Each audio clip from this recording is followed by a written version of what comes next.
This morning, Iranian state media is casting doubt on President Trump's claim that the Strait of Hormuz would be opening soon.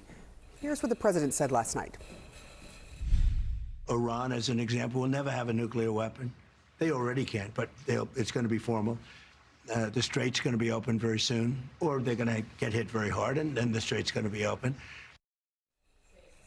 Iran says it is continuing negotiations with Oman over safe shipping routes through the strait, but that there is no connection between those talks and the strait reopening. Meanwhile, sources are telling CNN that the U.S. military has burned through nearly 80% of its inceptors for a key missile defense system, and senior U.S. military commanders are warning that the Pentagon's munitions stockpile is dangerously low. Defense Secretary Pete Hegseth, though, calling the reporting, quote, not true. Joining me now, CNN senior military analyst and former NATO Supreme Allied Commander, retired Admiral James Stavridis. Thank you so much for being here. If indeed nearly 80% of THAAD and half of our Patriot missile stock is gone since the Iran war began, how would you describe that? What does that mean? Dangerous, in one word. And it's not only dangerous in the context of the Middle East, Sarah. It's dangerous in the context of Ukraine and dangerous in the context of Taiwan. Let me explain.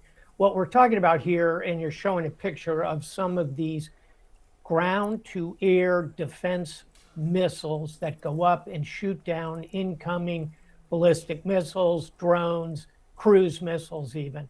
And if it is true, and you have to factor into this the denials from the Pentagon that are coming out, but if it's true that we're down 80%, we will be unable to fully help our allies in the Gulf, the Arab countries, and Israel defend themselves. We will be unable to provide any air defense interceptors to Ukraine, which will mean their war against Russia will go less well.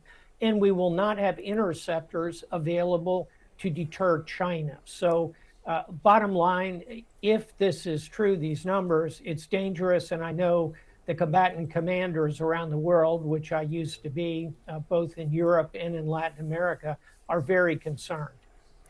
I do want to ask you about just how long it takes to replenish, to rebuild some of these munitions, and what that also means, because in the meantime, Iran is using cheaply made things like drones to combat very expensive equipment that the United States is having to use.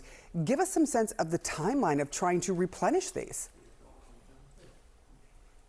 You've put your finger on the real problem here. And by the way, it's not just air defense weapons. There are credible reports that some of our precision strike weapons, offensive weapons like ATACMS, like Tomahawk missiles, like precision strike missiles, these are also being depleted. So the problem, as you correctly point out, Sarah, is not only are they very expensive, but they are also long timelines to replenish.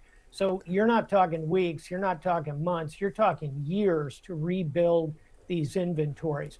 Now, the Pentagon is keenly aware of this aspect of things, is pushing the defense industrial base very hard to accelerate all this. We've done this before in other conflicts, but that's a challenge. Time is of the essence here. Not weeks, not months, but years to rebuild is quite a thing. Admiral, thank you so much for walking us through that and giving us some really important insight into what's going on. I appreciate you.